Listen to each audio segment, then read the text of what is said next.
Rik Hidiah Pitaloka, pada rapat di DPR ia sempat menyinggung tentang judi online hingga pinjaman online saat rapat dengan Menteri Koperasi Budi Ari.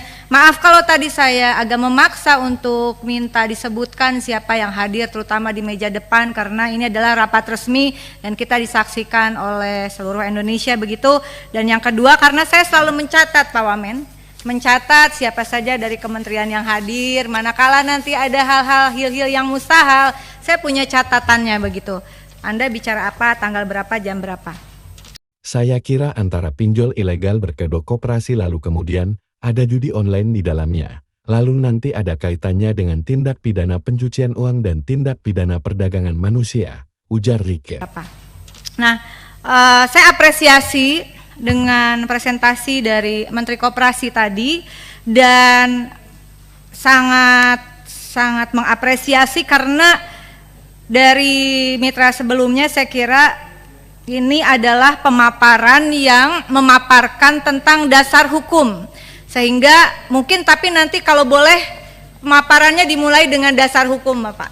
Dan saya mendukung pemisahan Kementerian Koperasi dari UMKM. Pertama karena ini akan mengubah perspektif kita tentang koperasi yang seolah-olah skala bisnisnya hanya bersifat UMKM begitu. Padahal kalau kita lihat di negara-negara lain, misalnya contohnya adalah koperasi yang kemudian mendirikan salah satu bank yang diperhitungkan di dunia, Rabobank misalnya. Lalu kemudian ada koperasi Fair Price milik National Trade Union Congress atau Federasi Serikat Buruh Singapura. Dan ini tentu saja menjadi saya sangat mendukung dan saya sangat gembira akhirnya ada keputusan politik dari pemimpin nasional untuk memisahkan koperasi dari UMKM. Itu yang pertama. Yang kedua sehingga dasar hukum menjadi pertimbangan yang menurut saya penting karena kalau kita lihat tidak mungkin kementerian lembaga berjalan tanpa dasar dan payung hukum yang kuat.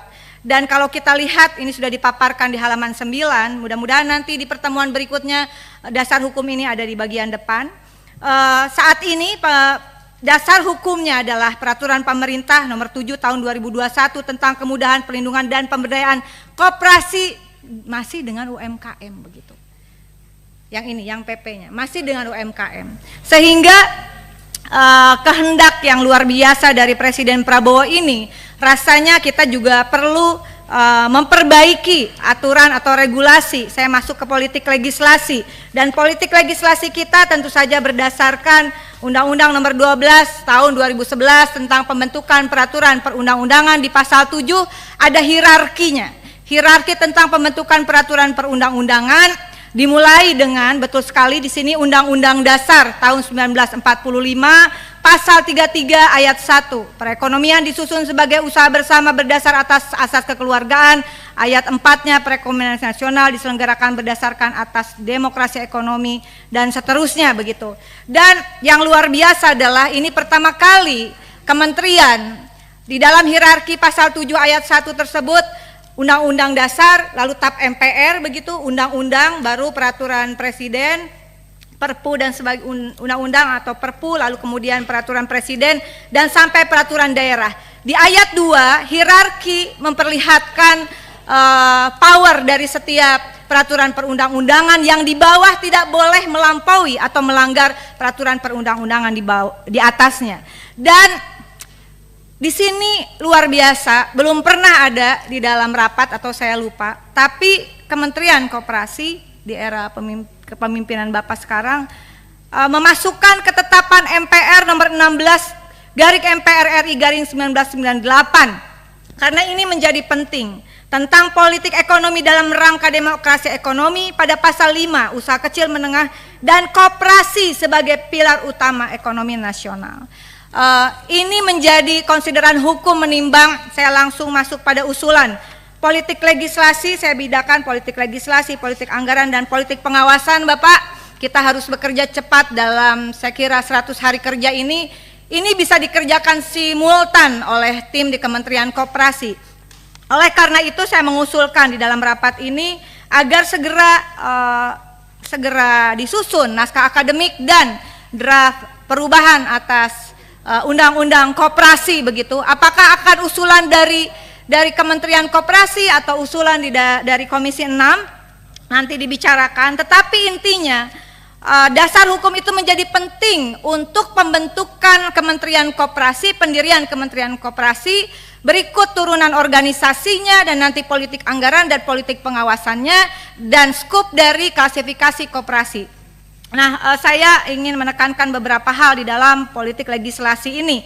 Ada yang namanya Bapak nanti karena ada catatan-catatan penting di dalam Undang-Undang Cipta Kerja yang juga saya kritisi sebetulnya pada saat pembahasan, bahwa misalnya koperasi ini heavy-nya bukan pada investasi finansial, tetapi pada pembagian hasil terhadap anggota begitu. Dan bisa dilihat nanti di Cipta Kerja, marilah kita perbaiki di revisi Undang-Undang Koperasi.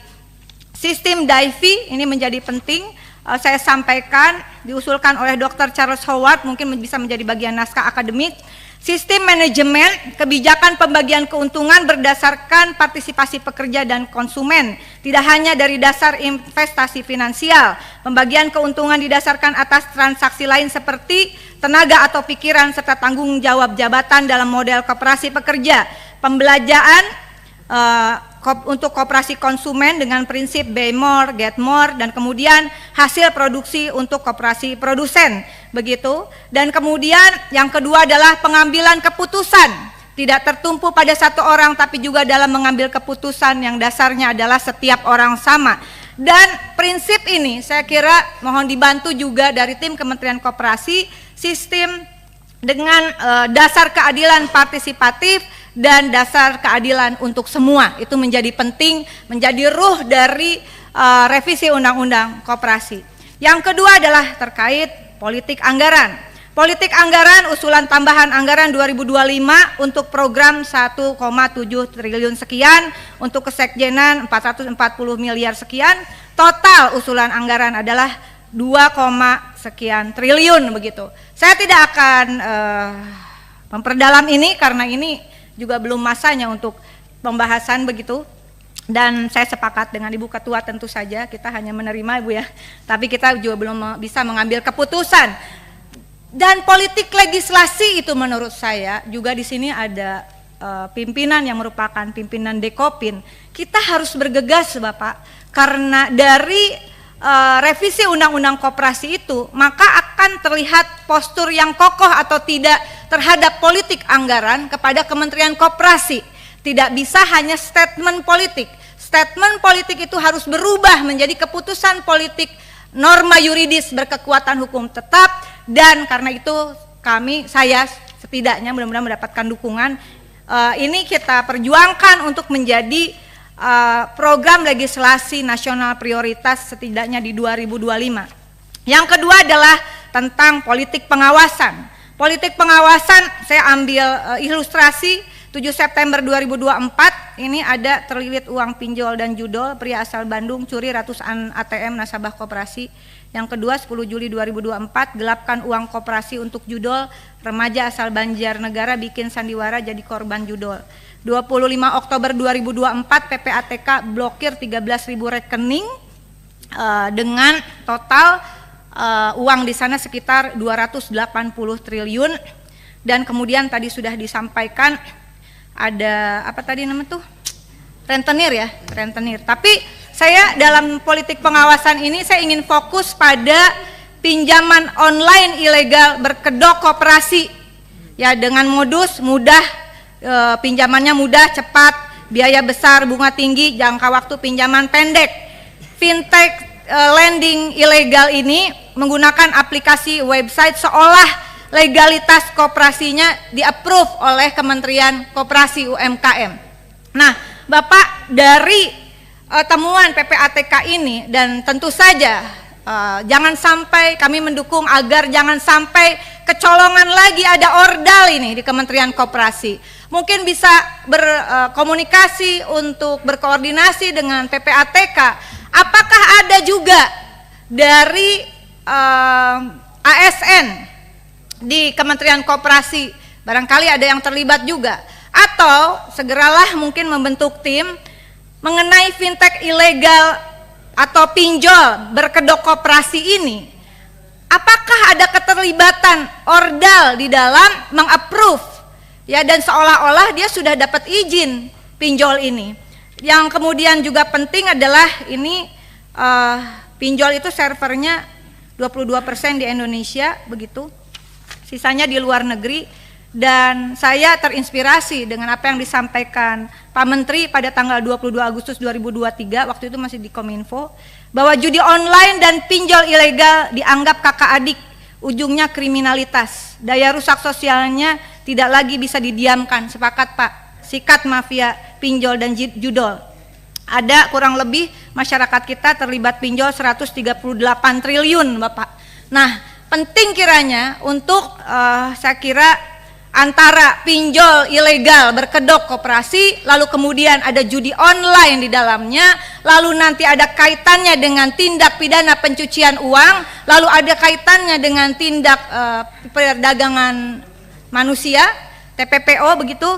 Nggak usah basa-basi lagi, Pak Menteri ini sedang jadi sorotan, tambah ribet.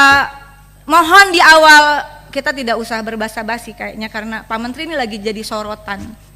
Ya, dengan adanya ordal di kementerian yang lama, dan saya berharap langkah cepat salah satunya adalah screening Pak di kementerian Bapak, termasuk yang terlibat pinjol or judol, karena di BUMN saja contohnya Indofarma itu terlibat pinjol, pakai uang perusahaan bayarnya. Kemudian judol, apakah ada yang terlibat di dalam judol, atau kemudian dia terlibat sebagai ordal di dalam skema sindikat pinjol berkedok koperasi. Penting Pak, kasih gebrakan Pak, dan ini saya kira program 100 hari kerja. Kalau memang ada yang terlibat, langsung pecat Pak, langsung beri sanksi, dan usulkan, saya sudah mengusulkan secara terbuka sanksinya kepada ASN yang terlibat ke dalam judol adalah Undang-Undang ITE, Undang-Undang KUHP, dan Undang-Undang tentang penyelenggaraan negara yang bebas dan bersih dari korupsi, kolusi, dan nepotisme. Demikian pimpinan, mudah-mudahan memang agak panjang, tapi saya datang pertama karena dikasih terakhir. Mudah-mudahan sebagai penutup, terima kasih Ibu Ketua yang selalu memberi kesempatan. Wallahul muwaffiq ila aqwamit thoriq. Wassalamualaikum warahmatullahi wabarakatuh. Waalaikumsalam.